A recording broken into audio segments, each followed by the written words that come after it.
on va réaliser le TP chute verticale d'une bille dans l'air à l'aide de logiciels AViMega régressé. Mais avant de les utiliser, vous installez le codec qui va vous permettre d'ouvrir certains fichiers. Entrez dans le fichier, dans le logiciel AViMega, fichier, ouvrir, chute verticale dans l'air. Dès que vous l'ouvrez, vous cliquez, vous allez donc cliquer adapter. OK. À partir de là, vous allez dans étalonnage, échelle. Sur le TP, c'est marqué l'échelle et c'est déjà choisi de 507 mètres. 0,507 mètres. Vous allez marquer là aussi 0,507 mètres. Là, vous remarquerez que si vous touchez une autre petit point qui n'est pas la valeur recherchée, il va faire sortir erreur.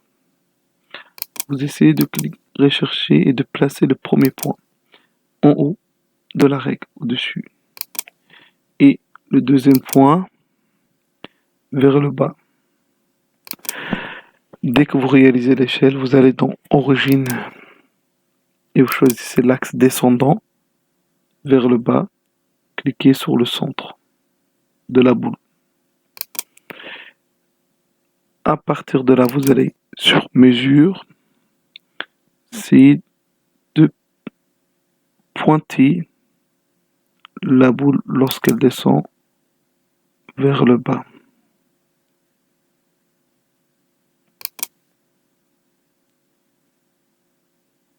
Et c'est à chaque fois de rechercher le centre de gravité, même si qui va un peu se dévier petit à petit.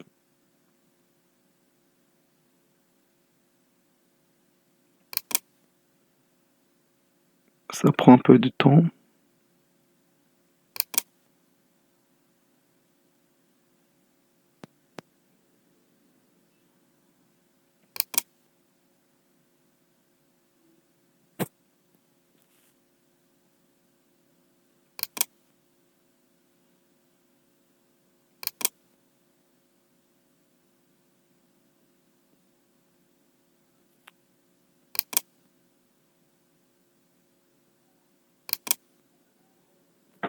Dès que vous finissez par placer, vous allez sur Fichier, Mesure, Copier, Tableau. Je répète, Fichier, Mesure, Copier, Tableau. Et vous dites OK. Vous réduisez à AViMega.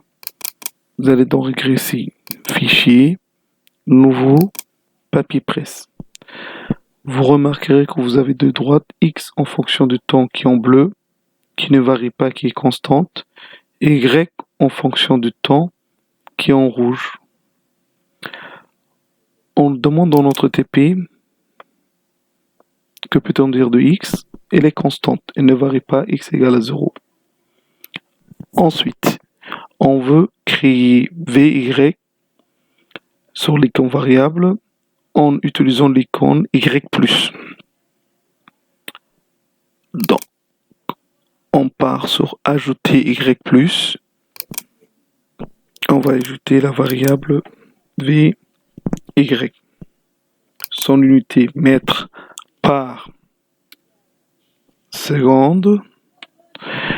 Vous allez sur dériver, vous cliquez et changez la variable X par Y. Je répète dériver. Là, vous cliquez sur Y et vous dites OK.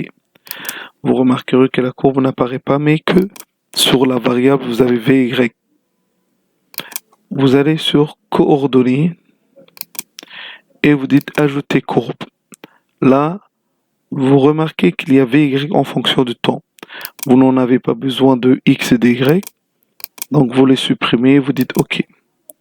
Vous avez une fonction linéaire. Donc, comme on varie, elle varie linéairement. Comment on peut faire apparaître son équation en faisant une modélisation? Par où?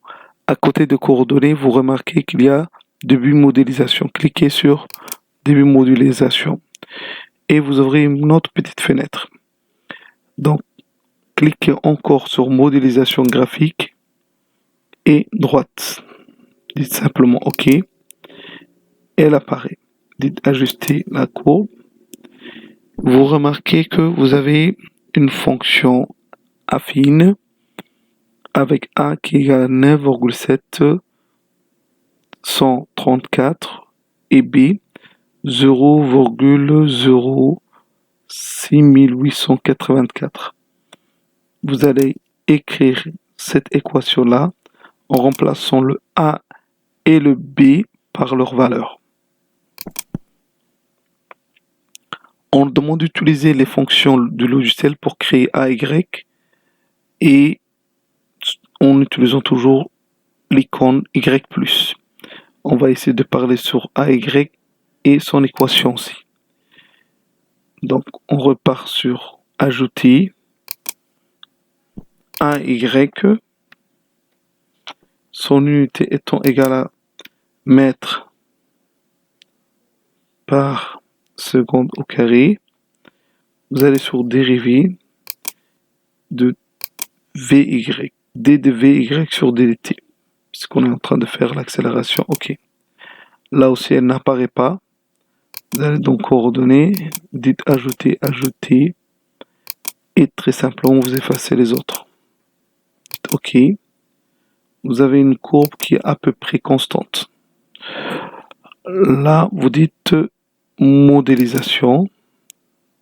Modélisation, dès qu'elle apparaît, droite remplacée. Et vous avez une droite